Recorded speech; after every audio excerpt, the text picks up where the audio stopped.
Headwinds and tailwinds will keep financial markets volatile this year. Can global markets continue to rally for the rest of the year?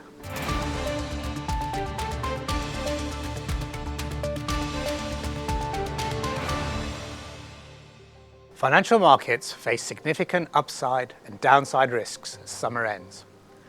First, the global economy has proved resilient despite the shocks of America's trade wars and the wars in the Middle East.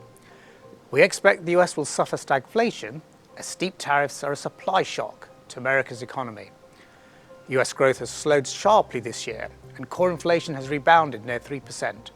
But activity in the Eurozone, the UK, China and Japan has been stronger than expected.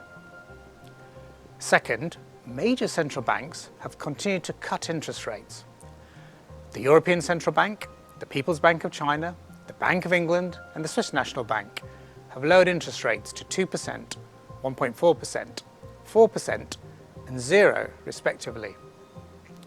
Third, financial conditions have loosened with the Federal Reserve set to resume interest rate cuts. US Treasury yields have fallen and the dollar has stayed weak. We expect the Fed will make one 25 basis point rate cut this year and two next year, lowering the Fed funds rate from 4.25% to 4.5% currently to 3.5% to 3.75%. But a slowing US labour market may cause the Fed to front load its rate cuts this year now. Resilient activity, falling interest rates and lower Treasury yields have been important tailwinds for risk assets this year. But investors need to be aware of downside risks to the economic outlook. Steep US tariffs are likely to still slow growth in the rest of the world in the second half of 2025.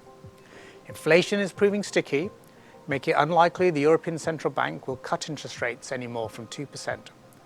The Bank of England may only also reduce interest rates once more now, from 4% to 3.75%.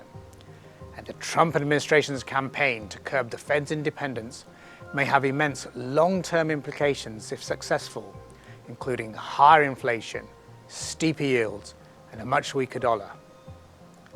Investors should thus continue to maintain diversified, resilient portfolios, given the upside and downside risks to the outlook this year.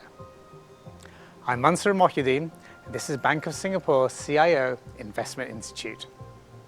For more information, please refer to this month's monthly investment guide.